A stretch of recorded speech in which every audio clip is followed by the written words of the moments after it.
আবারও বিশ্বকাপ জিততে চান লিওনেল মেসি। আর্জেন্টিনাকে 2022 বিশ্বকাপ জিতিয়ে নিজের ক্যারিয়ারের বৃত্ত পূরণ করেছেন লিওনেল মেসি।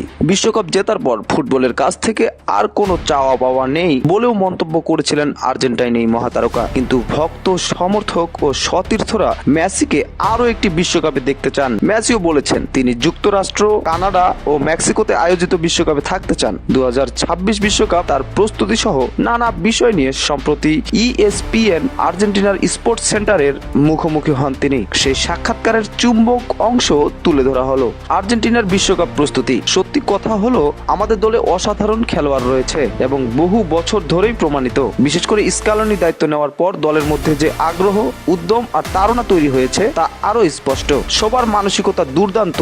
এই দলের জয়ের মানসিকতা খুবই শক্তিশালী। সবাই আরো জিততে চায় আর এটা ছড়িয়েও পড়েছে সবার মধ্যে। অনুশীলনে হোক বা ম্যাচে আপনি দেখবেন সবাই নিজেদের সবটুকু উজাড় করে দিচ্ছে। আমরা দুর্দান্ত একটি দল, একে অপরের সঙ্গে খুব ভালোভাবে মিশি, প্রত্যেককে নিজের সেরাটা দেওয়ার চেষ্টা করে। এটাই আমাদের দল এবং জাতীয় দলের বড় শক্তি। স্কালোনি ও তার কোচিং স্টাফ এই পরিবেশটা তৈরি করেছে। দলের প্রতিদিনকার পরিবেশ, মানসিকতা সবকিছুই তাদের হাত ধরেই এসেছে। দলে আগে থেকে যারা ছিল তাদের সঙ্গে নতুন মুখও যোগ দিচ্ছে। যখন দলের পরিবেশ এমন ইতিবাচক হয় তখন নতুনদের মানিয়ে নেওয়া খুবই সহজ হয়। আর্জেন্টিনাকে এই মুহূর্তটা কাজে লাগাতে হবে। বিশ্বকাপ জয়ের পর দল যে আত্মবিশ্বাস আর স্বস্তি পেয়েছে সেটা ভবিষ্যতের প্রতিযোগিতার প্রস্তুতিকে একদম অন্যরকম করে তোলে। স্কালোনির প্রসঙ্গে বলেন, প্রথম দিন থেকেই একটি পরিষ্কার ভাবনা দাঁড় করিয়েছিলেন তিনি। আর আমার কাছে সবচেয়ে বড় ব্যাপার হলো সে কিভাবে খেলে, বোঝে বা ম্যাচের কৌশল সাজায়। পাশাপাশি দলের সঙ্গে তার ঘনিষ্ঠতা, যেভাবে সে খেলোয়াড়দের সঙ্গে আচরণ করে, সবার সঙ্গে আলাদা করে যোগাযোগ করে,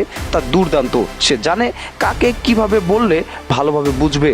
সে নিজেই এই দলটা গড়ে তুলেছে, নতুন খেলোয়াড় এনেছে, এমন খেলোয়াড়ও যাদের আর্জেন্টাইন ফুটবলে খুব বেশি পরিচিতি ছিল না।